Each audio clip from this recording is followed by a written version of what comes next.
¿Sabes que tenemos que hacer un video con los comentarios? O unos comentarios a los comentarios. Bueno, en el video anterior hablamos de varios mitos. Algunos quedaron en el tintero, otros no tanto. Sobre todo que Cuba no fue conquistada. ¿Tú me escuchas bien? ¿Me escuchas bien? Que Cuba no fue conquistada. Y entonces eso plantea varios problemas. Por ejemplo, plantea cómo ubicar la independencia. Plantea, por ejemplo, qué tipo de, digamos, qué tipo de territorio era Cuba en España, qué tipo de colonia. Porque es una palabra que se usa incluso en el lenguaje administrativo.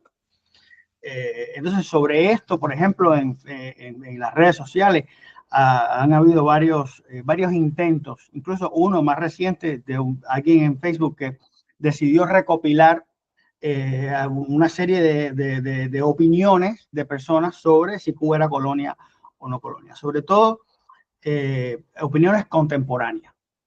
Y esto plantea otros problemas, porque la palabra colonia tiene una carga política en esta época. Entonces, todo el mundo usa la palabra colonia, cada cual con una imagen determinada, con una serie de características determinadas, y entonces es muy jodido usar esas definiciones para una situación política determinada del siglo XX. Entonces, vamos a ir desenredando este enredo. Y, oye, me gusta la camisa esa, está bonita. Hermano, Oye, es tira. que esto es térmico. Primero que aquí hace un frío violento y entonces hay que cuidarse. Pues bueno, hermano, a ver, ¿por dónde arrancamos? Sí, primero, ¿qué era Cuba antes de 1492? ¿No? O sea, Cuba, que no existía en ningún mapa, poblada por un conjunto de indígenas, eh, los cuales no estaban conectados entre sí, no tenían ni siquiera comercio, estaban en la edad de piedra, literalmente hablando. Es decir, yo comprendo a las personas que tratan de edulcorar la historia, pero las cosas tienen que ser narradas tal cual como son. Estas comunidades, la gran mayoría eran recolectores, cazadores, pescadores. Así te lo dieron en Cuba en la historia. Que nadie me puede decir que no, lo que estamos diciendo aquí no tiene un respaldo hasta con el conocimiento previo que deben tener ellos. Eran recolectores, cazadores, pescadores y unos eran agricultores ceramistas. Estos eran los más avanzados. Vivían en bohío y para de contar. Eran pequeñas comunidades con economía de subsistencia, vivían de lo que podían tener a su alrededor y nada más, sin existencia de comercio. Los únicos con los que se relacionaban y tenían un pacto de sangre eran con los caribes, porque los caribes llegaban y se los comían, ¿entiendes? Bueno, había un pacto de sangre ahí en ese detalle, ¿no? Fíjense, incluso la historiografía narra lo terrible que fue España con los caribes. Oye, los caribes eran caníbales por tu vida. No, no, no, era parte de su cultura. En este mundo woke hay que dejarse comer, hay que dejarse comer. Sí, es una cosa loca. Pero bueno, eso eran cubanos los indígenas. Es la gran pregunta que hay que hacerle a la gente. Para ser cubano tiene que existir una base identitaria cultural. ¿Se reconocían los indígenas como miembros de una nación? No, no existía la idea de nación en ese momento. Los indígenas vivían allí, estaban establecidos en pequeños asentamientos, y si usted busca un mapa de asentamientos indígenas, va a ver que había un conjunto de asentamientos dispersos e inconexos. No hablaban ni siquiera el mismo idioma, porque te dicen, el problema es que hablaban una lengua del arahuaco. Sí, sí, sí, pero es que el arahuaco se habla En todo el Caribe. en todo el Orinoco y sigue por ahí para abajo. Oye, Y gente que habla idiomas del mismo tronco no se pueden entender entre ellos. pero fíjate, déjame poner una aquí porque, o sea, si vamos a decir, digamos que, si vamos a poner en un plano de inferioridad moral la conquista, digamos, pero bueno, como dicen algunas personas, bueno, pero ahí había gente. Sí, había gente, pero no había un Estado, no había una organización política. Bueno, sí había una organización política, pero muy elemental. y no había propiedad sobre la tierra. Esta idea de la propiedad sobre la tierra, de la nación, esto es una idea que importan los europeos. Entonces, en este momento, o sea, cada cual actúa según las condiciones de la época, ¿no? En este momento no existía Europa, existía la cristiandad. Y la cristiandad era el grupo humano que profesaba la religión católica. Y entonces lo que no era cristiano era o pagano, ¿ya? O pobres infelices que no conocían a Cristo. El pagano es el que sabe que Cristo existe, pero no se somete, o sea, no lo reconoce. Y está tiene otro nombre, que es el que no sabe que Cristo existe. Entonces, a esas personas que hay, la iglesia y la cristiandad tiene la función de evangelizar el mundo, ya hay que ubicarse en la época, ¿no? Pues entonces hay un pacto que se dice que, bueno, el Papa, que es el dueño de la tierra, es el que dona la tierra a los reyes católicos para que evangelicen. Y con ese pacto, con esa donación, entonces viene también el poder político, porque usted tiene que ejercer poder político para poder evangelizar a la gente. Entonces, este es el trasfondo o sea, no podemos aplicar las concepciones que tenemos hoy a esa época. Aún así, la conquista española no fue como la inglesa, no fue como la belga. Es decir, fue por las propias características de Castilla, fue una conquista que incorporaba las poblaciones. ¿Ya? Entonces, esto es una gran diferencia. Entonces, ¿Cuba fue colonizada? Bueno, sí, fue colonizada, sí. Fue conquistada. Pero ¿qué cosa es colonizar? Incorporar. La película de Matt Damon en Marte, él siembra papas en Marte. Y él dice, yo soy el primer colono, porque es el primer que cultiva la tierra. El colono es aquel que se dedica a labrar la tierra, es el que se establece en el lugar, se queda en el lugar y vive en el lugar. ¿Era Cuba una colonia española? Claro que era una colonia española, sí. Habían indígenas y se mudan para allá los españoles, una colonia española. Pero te vas a encontrar en Cuba la palabra colonia para usarse en la colonia francesa. Es decir, el conjunto de personas que se reúnen a vivir en un lugar con las mismas características y se establecen allí. Lo vas a ver en la colonia china, lo vas a ver usando en la colonia estadounidense de Isla de Pino. Sí. ¿Por qué razón? Porque era un conjunto cubana, la colonia cubana en España, la colonia cubana en otros países. O sea, y eso está, déjame decirte, eso está en la legislación cubana, en los reglamentos del ceremonial diplomático, en los años 40. Dice, cuando usted nombra a un embajador, el embajador tiene que reunirse con la colonia cubana del país donde vive. Y eso está reconocido así. Ese es un concepto que luego, en nuestras inmensas confusiones, se mezcló con el concepto de colonialismo que se establece después de la Conferencia de Berlín de 1885, que es, nos repartimos África, le metemos el pie a todo el mundo, hacemos como los belgas que entraron en el Congo picando brazos al que no quería trabajar y matando a todo el mundo. O sea, mira la gran diferencia entre, van 4 o 5, a ver, van un conjunto, un grupo selecto de belgas a mantener el control por la vía de la fuerza en África, en el Congo belga, los ingleses en otras partes, los franceses en otras partes, incluso España en otras partes, pero con la intención de dominar y extraer riquezas, no quedarse. No van a construir universidades, no van a buscar el beneficio de la gente, no van a buscar nada de eso. Fíjate, el Congo belga nunca fue Bélgica, y nunca mandaron bantúes al Parlamento Federal belga. Eso no existe. Y es decir, o sea, las colonias inglesas nunca fueron Inglaterra. Sin embargo, si tú tomas el Tratado de Adams-Onís, si tomas el Tratado de Basilea, vas a ver que Estados Unidos tenía frontera con España directamente. Usted tiene frontera con un virreinato que es parte del Reino de Castilla. ¿Me explico? Entonces, esto nunca ocurrió en las colonias. Jamás. La Ciudad de México, la ciudad virreinal, era más rica que Madrid. O sea, el empeño constructivo de España en América es algo que hay que quitarse el sombrero, señor mío. Es decir, España estaba Portugal no hizo una sola universidad en Brasil. No hizo. Nosotros tenemos, bueno, San Jerónimo de La Habana es la primera universidad de Cuba. pero hay universidades en la Nueva España, te vas a encontrar universidades en Sudamérica, te vas a encontrar otras universidades en Santo Domingo, que creo que es la primera. Entonces, te vas a encontrar en todo el continente americano, en la España americana, te vas a encontrar una reproducción de la España europea, es decir, universidades, hospitales, etcétera, todas las estructuras que eran necesarias en la metrópoli existían también en sus virreinatos. ¿Ok?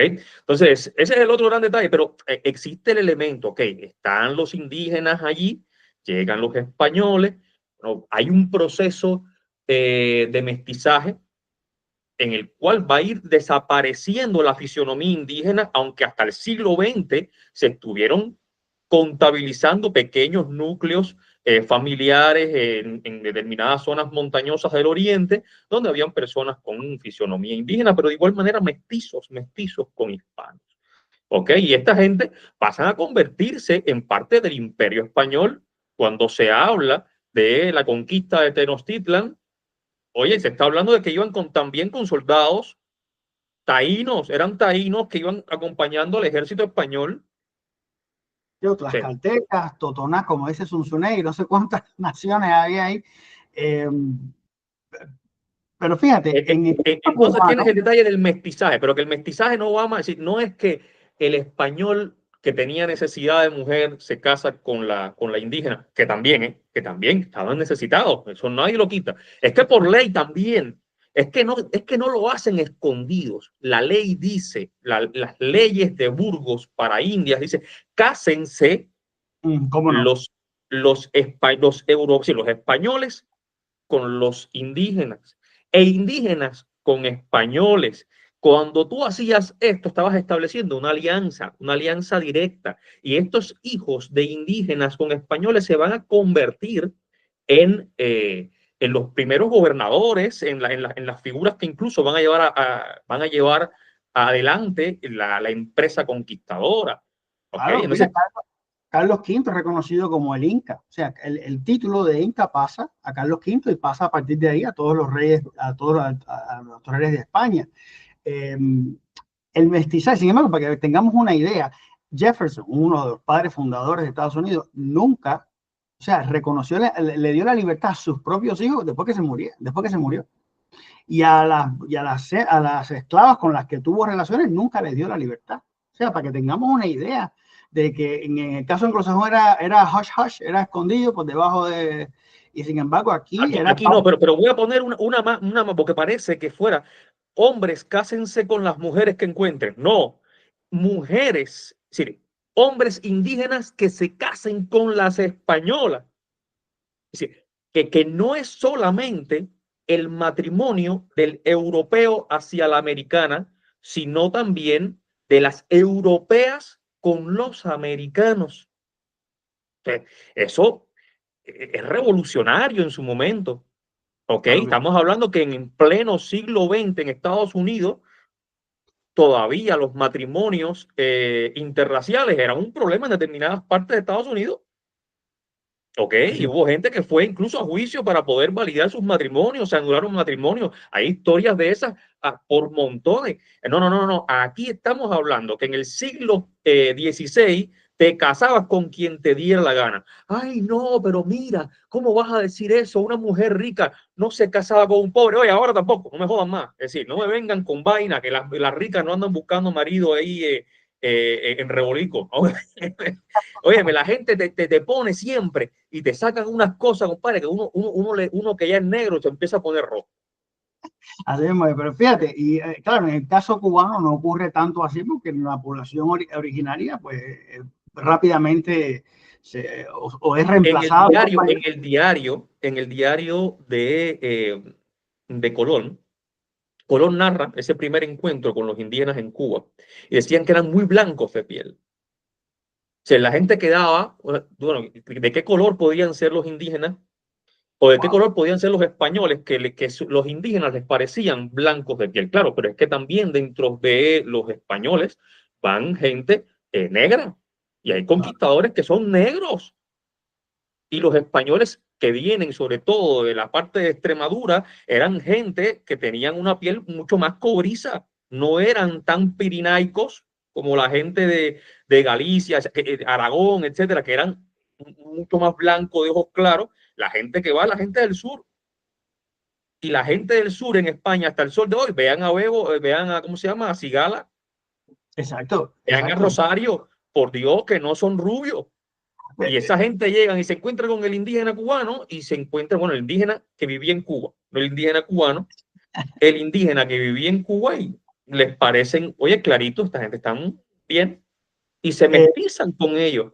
Exacto, se mestizan completamente y ocurre, claro, no es más que una continuación de lo que ya Castilla estaba haciendo. Es decir, porque no tenía gente. O sea, no es un problema de filantropía, no es un problema de que les encantan los... No, es un problema que no hay gente y hay que incorporar las poblaciones.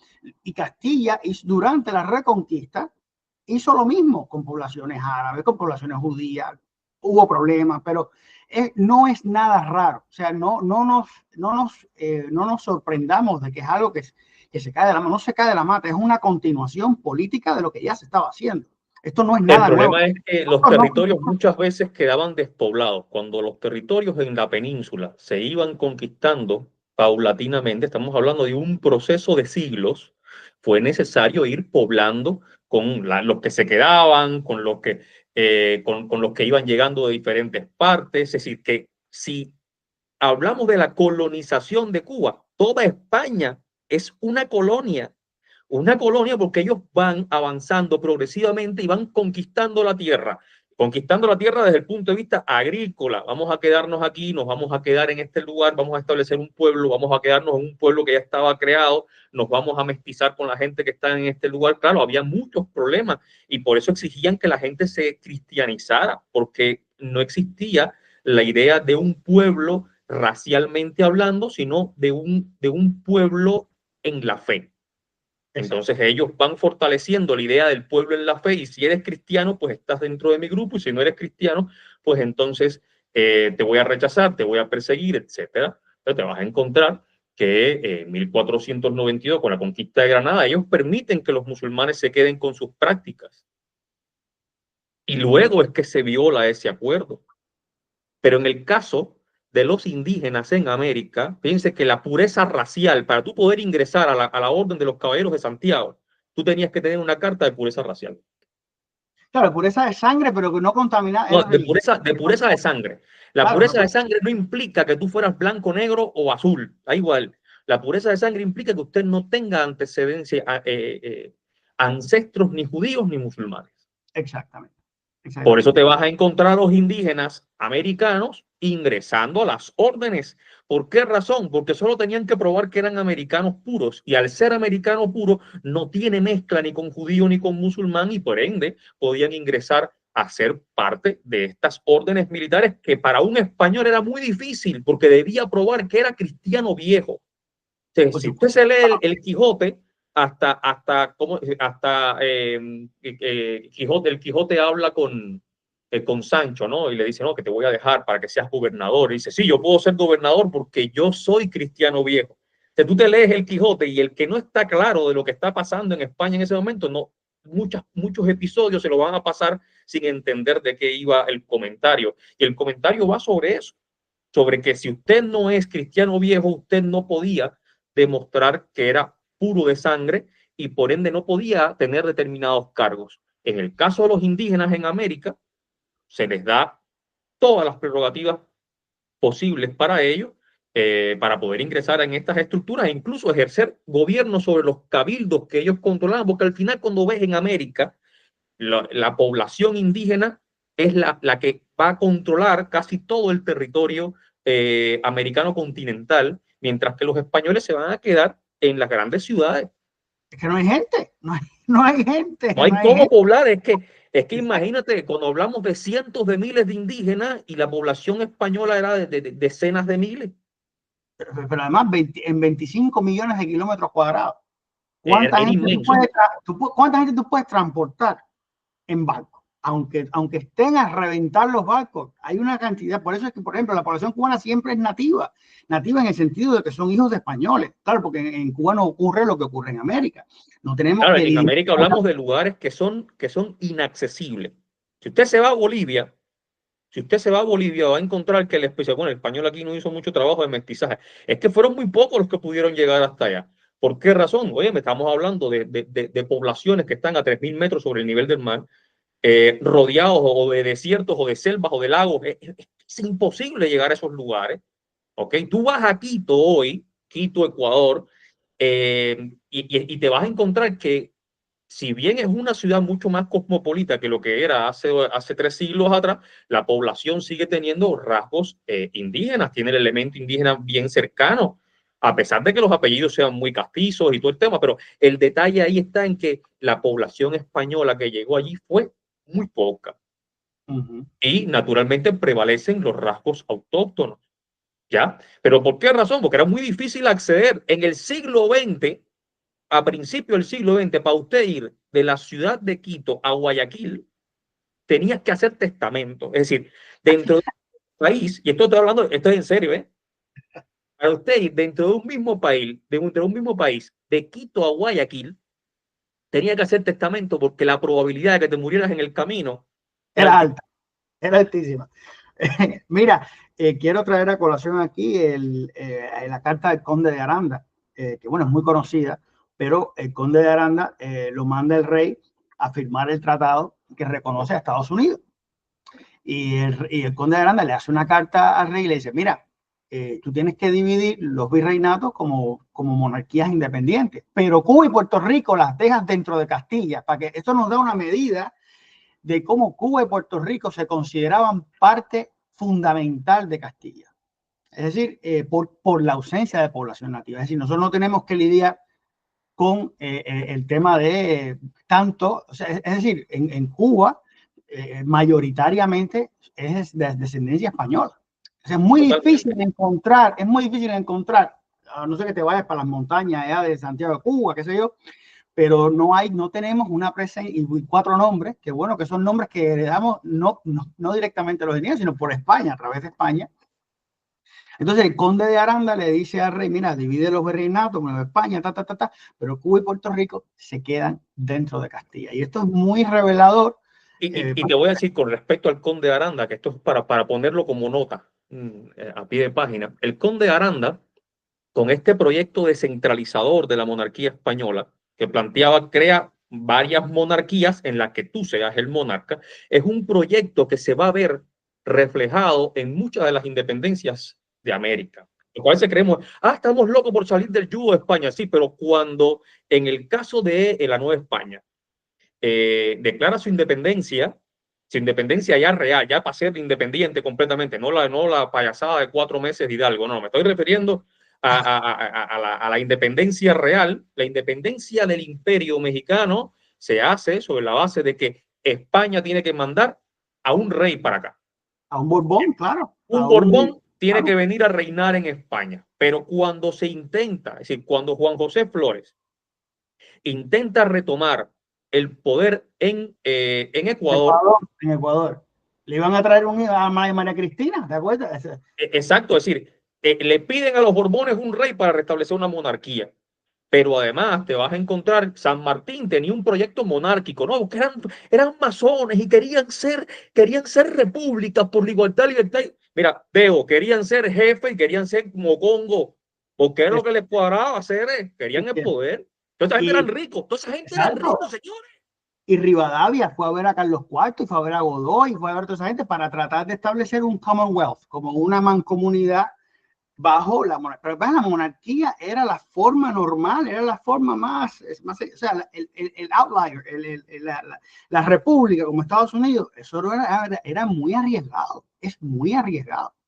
Entonces, en el caso de México, ahí busquen Iturbide. Nosotros vamos a tratar de dejar como recomendación, nos dijeron, por favor, dejen algunos links para poder verificar lo que están diciendo. Pueden buscar el proyecto monárquico de Iturbide en esa independencia de México. Lo que estaban pidiendo era, sí, vamos a independizarnos de España, pero no de la monarquía española. Sí, manden para acá a un Borbón y nosotros seguimos siendo pero una monarquía independiente. No vamos a todos juntos, pero no revueltos. Entonces, es un concepto raro. Ahora, con el caso de Cuba, que los cubanos que han viajado y han dado vueltas por América del Sur y han caminado por el Darién y han visto la fisionomía en la América Central y la América en Sudamérica, podrán corroborar esto que estamos diciendo. La fisionomía de los americanos continentales no se parece a la fisionomía del cubano. ¿Por qué razón? Porque ante la presencia de mayor cantidad de población indígena, pues naturalmente el mestizaje español allí generó características diferentes a la de las islas. Nosotros tenemos características físicas mucho más cercanas a los canarios, mucho más cercanas al sur de España, genéticamente. Y además en la cuestión genética, que hubo alguien que criticó ese tema aquí en el video anterior. Sí, cuéntame eso. Van a ser serios, si van a ser serios, pues, ¿cómo vas a tocar el tema de la genética? Pero tú quieres algo más científico que decirte, óyeme, tus genes son estos, tú no eres indígena, tú no eres taíno, tú eres descendiente directo de los europeos. Por ende, el primer mito, intenten narrar la historia de Cuba eliminando ese mito. Si usted deja de decir nos conquistaron y usted entiende de que el cubano, la historia de Cuba que conocemos hoy es y está estrechamente vinculada al español que se estableció en Cuba. Pero es que no hablamos con la Z, los canarios tampoco hablan con la Z. Ni el sur de España tampoco. Es decir, eso es una forma en cómo se resuelve el sibilante. Y eso ya está ya hecho. Eso está más que... A mí me joda que me digan, no, porque la pronunciación es zapato, no joda. Eso no se resuelve así en el sur de España. Y nosotros descendemos de andaluces y canarios, donde no se resuelve ese problema del sibilante, que es la pronunciación de la S, no se resuelve así. Y tan válido es uno como el otro. Hablando de los indígenas, yo tengo una prima que me decía que, para que vean lo imponente que es este mito del indigenismo, ella decía que ella se imaginaba que cuando era niña, ella era descendiente de una princesa indígena. Ella es blanca, pero blanca. Digo, ¿cómo que indígena? Tú eres, no sé, dime que tú eres hija de una infanta, de una princesa aragonesa. Yo qué coño sé, pero no me diga que eres... O sea, no hay forma. O sea, estos son disonancias cognitivas muy fuertes porque nuestra identidad se ha parapetado en contra de la hispanidad, en contra del hispanismo, porque es la única forma que tenemos para entender por qué tenemos que ser independientes. Entonces, ese nexo lógico es muy accidentado, porque en definitiva lo que está diciendo es que te rechazas a ti mismo y genera unos conflictos de identidad muy grandes. Muy grande, porque no tenemos nada. Es un llamado que hacemos nosotros a los cubanos. Primero, tenemos un conflicto de identidad, hay que reconocerlo. Es decir, cuando nosotros somos incapaces de entender de dónde venimos, cuando rechazamos las raíces de donde venimos y tratamos de encontrar explicaciones o edulcorar la historia de una forma o narrar la historia partiendo de mitos, es decir, tú no puedes crear una relación contigo mismo partiendo de una mentira. Tú no puedes ni siquiera mantener una relación con otra persona partiendo de una mentira, porque te estás negando. Fíjense, yo incluso la gente se confundía, me decía, Rolando, pero tú acabas de declarar que eres independentista, ¿tú de qué vas? Tú no, yo me imagino que hubo gente que se confundió, ¿no? Claro, yo, y eso es un proyecto que tenemos para después explicar si era beneficiosa o no la independencia, ¿ok? En la que yo me voy a posicionar de una parte y Mike imagino que de otra. Ya estamos ya preparando los argumentos. Claro. Pero fíjate, tú dijiste algo muy importante y en eso estamos de acuerdo. Y es que Estados Unidos es el artífice de la independencia cubana. Es decir, de alguna manera nos hemos apropiado de un mérito que no nos corresponde, que no es nuestro, para justificar algo que hay que verlo con más detenimiento. Mira, yo sé que esto no le va a gustar a los cubanos. Yo tengo un video donde hablo de que la guerra fue un gran negocio. Alguien hizo plata con la guerra. Tiene cero comentarios. O sea, esto es un tema duro que hay que tratarlo, ¿verdad?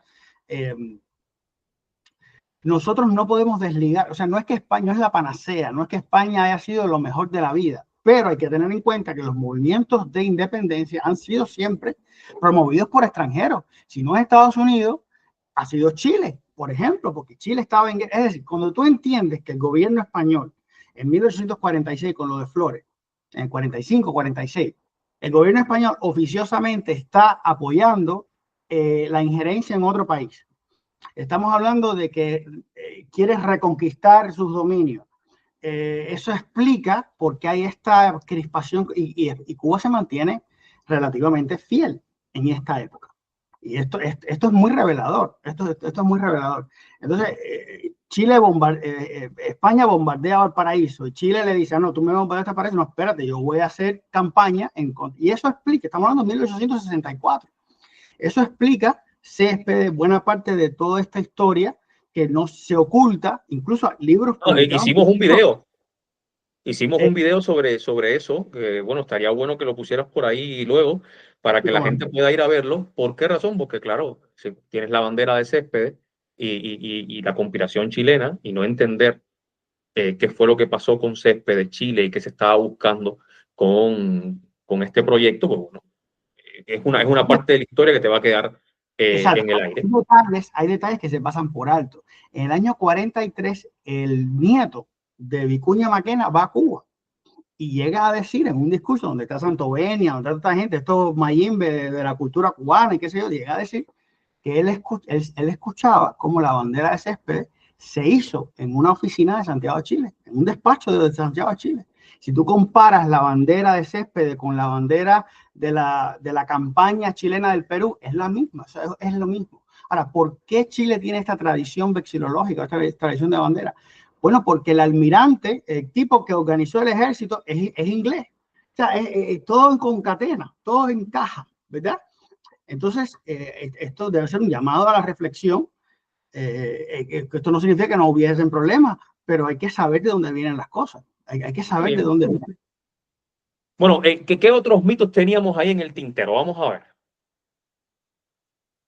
Bueno, que en el caso de que Cuba no era un apéndice de España, no era luchar contra esta concepción es muy difícil, es muy complicado, porque la jurisprudencia española actual considera eso. Es decir, y Cuba y Puerto Rico eran parte integrante de la corona de Castilla, es decir, somos españoles antes que los navarros. Somos españoles. Eso es un hecho y que se respalda con las constituciones españolas, con el constitucionalismo español del siglo XIX y con la legislación previa. ¿Sí? No es que Cuba pasó a ser España a partir de 1812, que también como provincia, porque la estructuración provincial, la estructura provincial que establece la Constitución del 12, pues entonces le da a Cuba una condición. ¿Era Cuba una factoría? ¿Era Cuba un lugar para explotar? No, en la convocatoria corte de 1812 también ponen directamente los territorios americanos, aclarando las malas lenguas británicas y pro-británicas, no son, sino que son parte integrante de la nación española, y son España, y son provincias, y son virreinatos, etcétera. Entonces, explican claramente de que sí éramos. Entonces, desde el punto de vista legal, Cuba era España. Los cubanos eran ciudadanos. Entonces, cuando entendemos eso, tenemos que partir del principio de que los cubanos eran ciudadanos españoles. Pero fíjate, eso es un hecho irrefutable.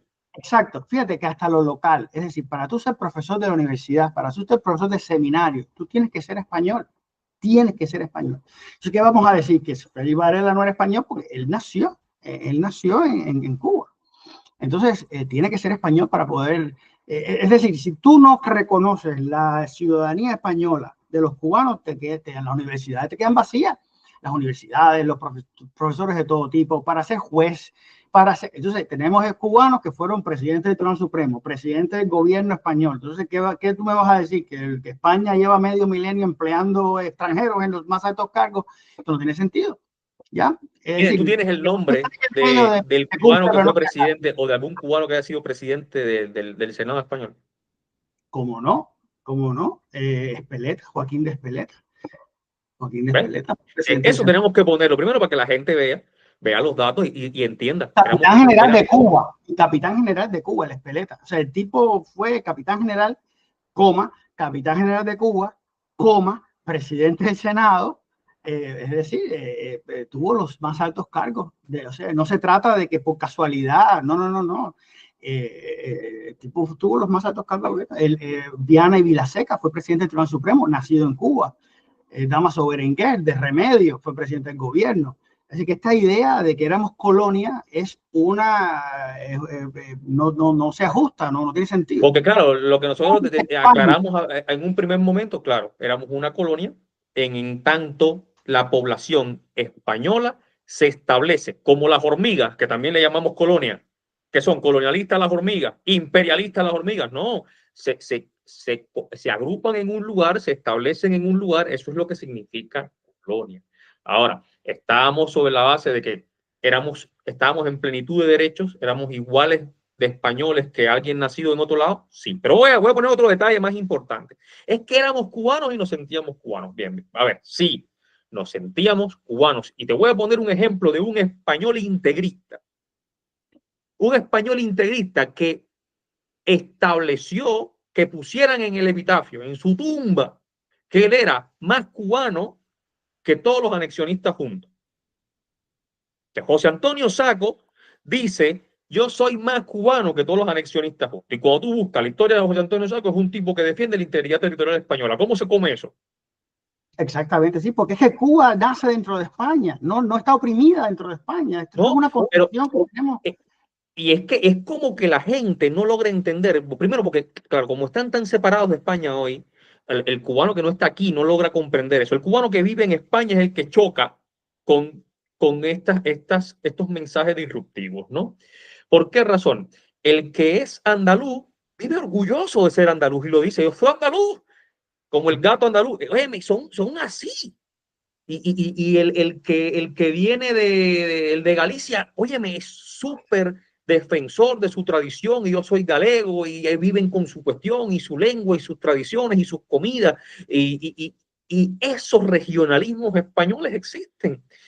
Y un gallego deja de ser español por ser gallego, un andaluz deja de ser andaluz por ser andaluz, o si deja de ser español por ser andaluz, o un canario que vive orgulloso de su acento, de su cultura, que no se parece en nada a la cultura, a las culturas que conforman la península. Sí, te vas a encontrar algún canario que diga: yo soy más canario que, no sé, El mojo. cualquier cosa, que el mojo canario. Vaya. Sí. Entonces ese es un independentista. ¿Era José Antonio Saco un independentista? Si era un integrista que buscaba transformar la legislación en ese momento a través del reformismo, y que buscaba, señores, que eso es permanente. La transformación legal de un sistema es permanente. En ningún país del mundo los legisladores y las personas de poder se quedan estáticos, tratan de cambiar las cosas porque el mundo es cambiante, y la oligarquía cubana buscaba cambiar las leyes, pero no salirse necesariamente de España. Aquí yo quiero poner una coma, porque cuando uno habla de estas cosas, naturalmente sale alguien diciendo: pero España mató a cubanos, pero España nos oprimía, pero España. Entonces yo diría: ok, aquí hay que hacer una diferenciación, porque yo te podría decir lo mismo del gobierno cubano. Yo soy cubano, bien, bueno, pero Cuba reprime y Cuba viola y Cuba mata a los cubanos, además los mata. Entonces tú me vas a decir a mí: ¿cómo tú quieres ser cubano si Cuba? Entendemos que hay una diferencia entre lo que hace el gobierno, la corrupción, la falta de libertades, etcétera, y otra cosa que es ser cubano, que es la pertenencia a una particularidad cultural, a una nación, lo que tú quieras llamarle, pero nos reconocemos como cubanos, sea lo que fuere ese cubano. Entonces, si nosotros podemos hacer esa diferencia con respecto de Cuba, ¿por qué no se puede hacer con respecto a... ¿Por qué es tan difícil entender que puede haber un cubano que diga: espérate, yo no dejo de ser cubano, yo reconozco que España había corrupción y había esto, había lo otro, pero hay algo más allá que me hace ser español, porque me conecta con mi padre, con mi abuelo, me conecta con otra cosa, es algo que puede ser una nación, es algo ya que entendemos que es más grande que el gobierno. Entonces, si eso lo podemos entender con Cuba, ¿por qué no lo podemos entender con España? Es muy sencillo, y eso explica por qué. O sea, a mí me cuesta trabajo entender cómo a alguien le cuesta trabajo entender que se posicione en contra de la independencia. Y esto puede ser una vía de explicarlo. ¿Ves? No, es decir, fíjate, yo no tengo problemas con la gente que esté en contra de la independencia, ¿no? Yo defiendo la independencia por cuestiones pragmáticas. Es decir, a los cubanos nos fue mucho mejor siendo independientes en el futuro inmediato, es decir, en ese periodo inmediato post-independencia. Si no podemos decir, no, pero Rolando, lo que pasó en el 59, bueno, lo que pasó en el 59 ya, coño, ya había que pensar mucho en 1902, ponerse a pensar, coño, en 1959 va a venir el hijo de un gallego, quinto español, soldado, luchador por la integridad territorial, que va a venir, va a dar un golpe de estado, se va a tomar el control y va a hacerse con el poder y va a traicionar todo lo que pueda ser traicionado y se va a quedar ahí él, el hermano, Sandro Castro y todo el mundo. No, ese es demasiado, es decir, ya estamos en un futurismo demasiado grave. No es eso. A ver, mira, esta es mi explicación. El éxito económico de la independencia, yo no creo que es atribuible a la independencia. O sea, no cambió nada. El código de comercio era el mismo, la ley hipotecaria era la misma, el código civil era el mismo, toda la ley era la misma. Por lo tanto, si no cambia la base legal, no hay nuevos derechos.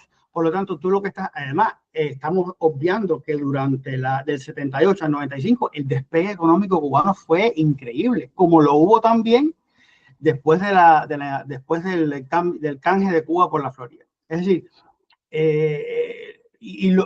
los grandes auges económicos se deben, uno, a un cambio de la base legal, de la base jurídica, como se vio en el 78, donde se legalizan los partidos políticos, etcétera, etcétera. Pero no responde, la independencia no cambia esa realidad. Esa realidad no la cambia. Ahí estoy en desacuerdo contigo.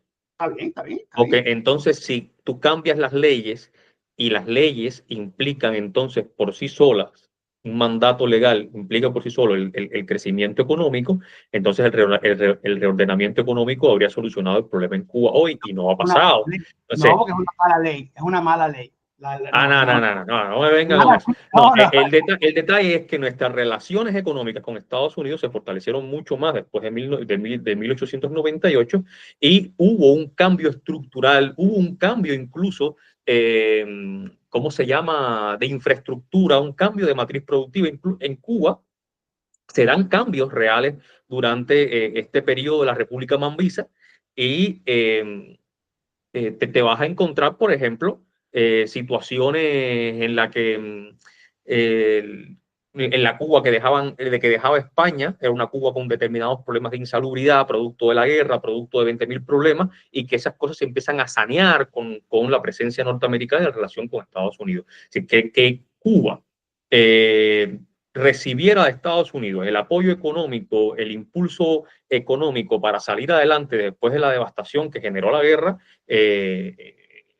es importantísimo para tener en cuenta por qué razón en 50 años Cuba tuvo el despegue que tuvo y que, claro, no se puede comparar con el contexto español porque hay determinados procesos europeos que no se pueden traspolar a Cuba para comparar en este caso y que generarían demasiadas distorsiones, pero si Cuba hubiese estado pegado a España, no habría sido esos primeros 50 años tan buenos para la economía cubana, ¿no? Porque sí, cuando tú lo haces en comparación, los primeros 50 años del siglo XX español fueron terribles para la economía, para la sociedad, para todo. Entonces, es que bueno, en fin, la autonomía daba la posibilidad a Cuba de manejar su desarrollo económico, ¿no? Pero llegó tarde. Es decir, llegó tarde, llegó en un momento en el que ya las condiciones estaban colapsadas para la posibilidad autonómica. Yo entiendo que no se puede hacer historia en subjuntivo. Pero bueno, no nos vayamos yo creo que cubrimos bastante. Quedamos en que íbamos a tratar de hacer las cosas distintas para podernos entender mejor. Pero a mí me gusta el rifirrafe. No, yo comprendo. También la gente tiene que comprender de que nosotros somos un par de amigos que estamos conversando sobre un tema y que lo compartimos con la gente también, con nuestras amistades para que se enteren de algunas cosas, para que actualicen determinados conocimientos, etcétera. Y llamarlos también a que abran los ojos ante un movimiento que se está extendiendo por toda España y por toda América, que es el hispanismo, ¿no? Es decir, hay que narrar la historia de una forma diferente. Intenta narrar la historia de Cuba diciendo no me conquistaron porque tú eres hijo del conquistador y te va a generar una contradicción si dices que te conquistaron. Si tú eres taíno, demuéstralo. Y si no, pues bueno, adáptate a entender de que Cuba no fue, si los cubanos no fueron conquistados, fue conquistada Cuba, fueron conquistados los taínos y nosotros somos los conquistadores. ¿Ya? O sea, tienes ese elemento. Número dos, éramos ciudadanos españoles. Al ser ciudadanos españoles, debes entender que la historia de Cuba, de las guerras del siglo XIX, son guerras civiles españoles contra españoles. ¿Por qué razón se habla de la guerra civil norteamericana cuando la gente del sur, igual de norteamericanos que los del norte, decidieron independizarse, e incluso hicieron una declaración de independencia y se separaron del norte, ¿ok? Y se habla de guerra civil, pero no guerra de independencia del sur. O sea, ¿por qué razón? Si el concepto era el mismo, eran norteamericanos, estadounidenses contra estadounidenses, ¿por qué en Cuba, que eran españoles contra españoles, no hablamos de una guerra civil cuando eran el mismo género luchando entre ellos, los mismos españoles luchando entre ellos por... no, ¿cómo vas a decir eso con los cubanos? Óyeme, el jefe del Estado Mayor de Antonio Maceo era un español. Busquen españoles en el ejército mambí, sin contar que el mismo José Martí es un español de pleno derecho. Y el jefe de despacho de Cánovas del Castillo era un cubano. Y el jefe de seguridad de Weyler era un negro, español negro. O sea que éramos todos españoles. Entonces, trata de contar la historia sobre estos elementos. Es decir, las guerras en Cuba fueron guerras entre españoles por la independencia. Ya te toca a ti determinar si estás del lado independentista o del lado de la integridad territorial. Da igual, yo estoy del lado independentista, Michael del lado de la integridad territorial y somos la misma familia. Entendemos que eran, en mi caso, yo iba a estar del lado de los españoles que gritaban Viva Cuba Libre y otros iban a estar del lado, otros españoles que iban a estar del lado de Viva Cuba Española. ¿Ok? Señores, Manuel de la Cruz habla de aquellos que luchaban del otro lado con orgullo. Manuel de la Cruz es un mambí.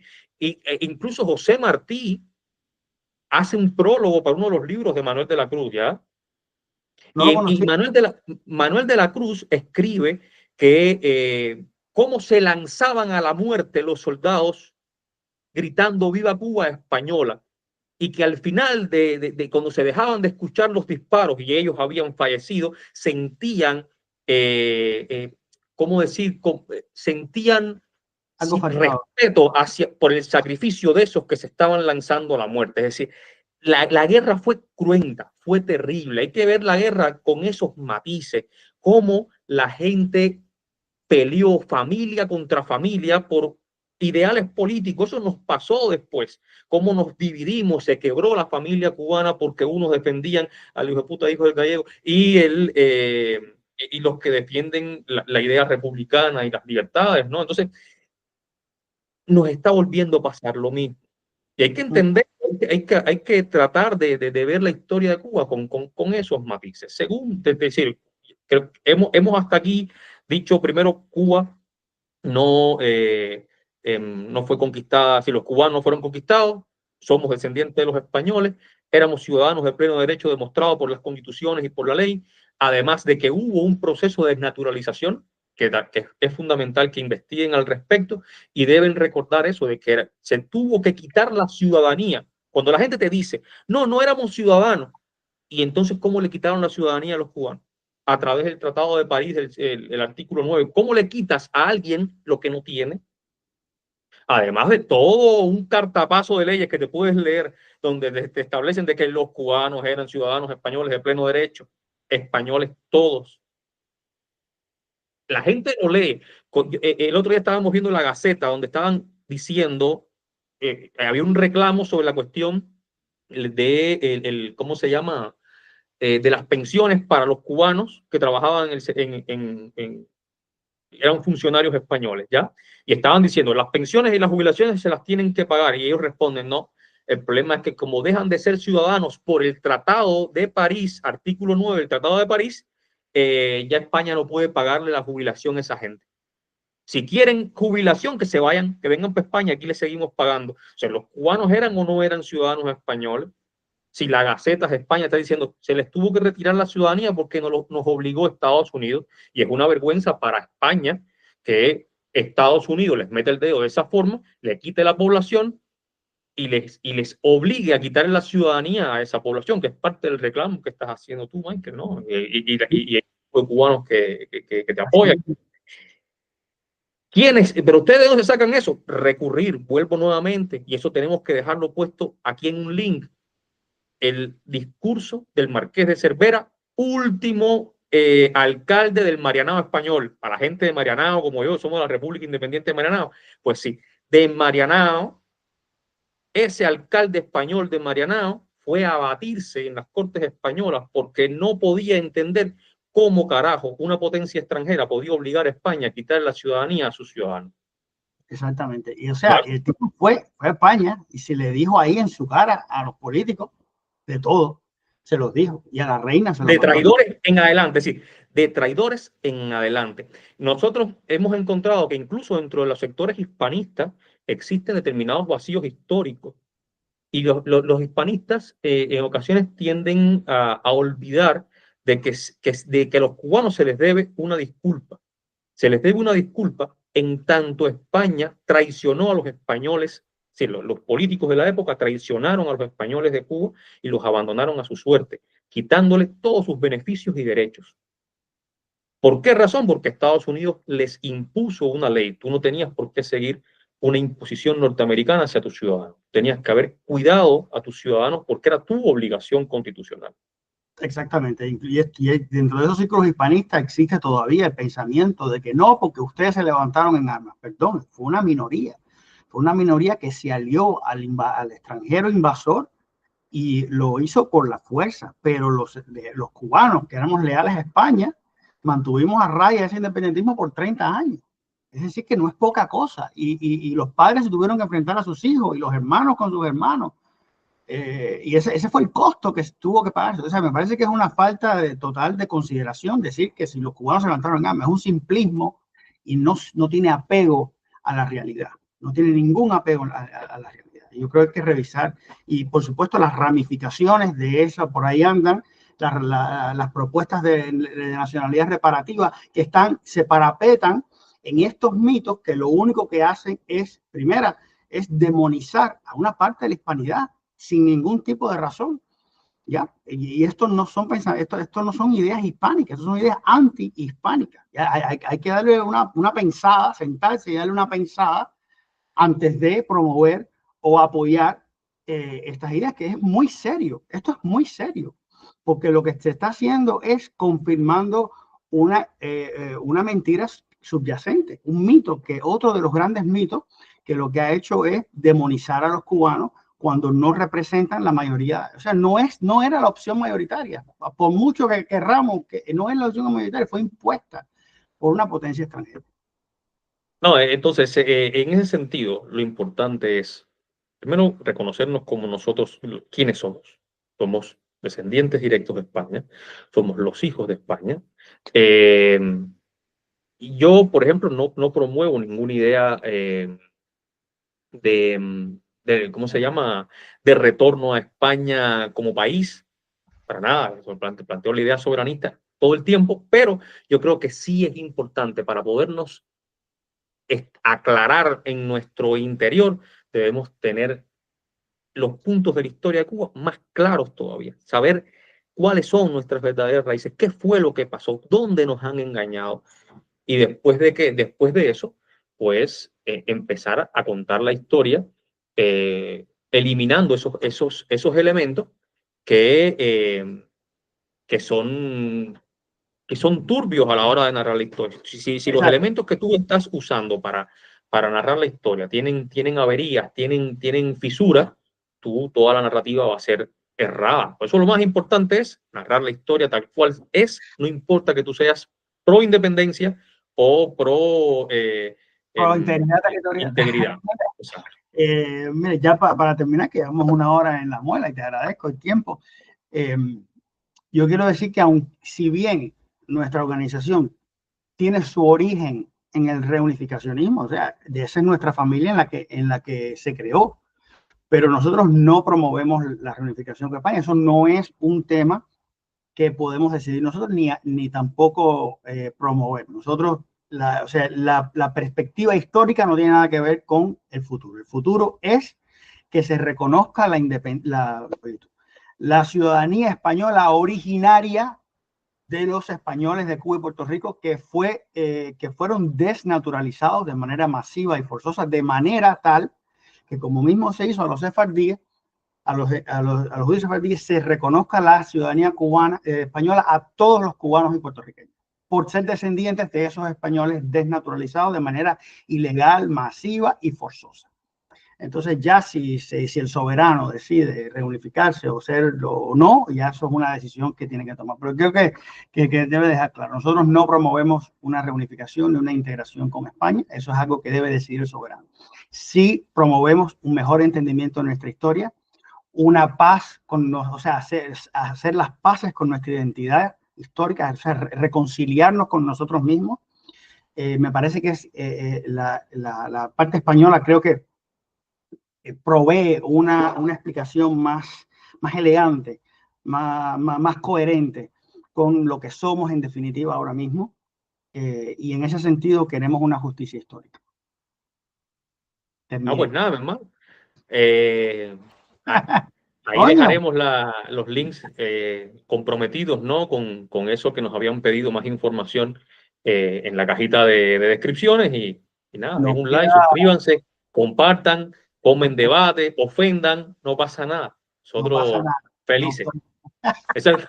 Ando como el purio y no pasa nada. no pasa nada. Sí.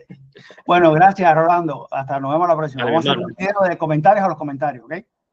Vale, después lo vamos a hacer. Dale.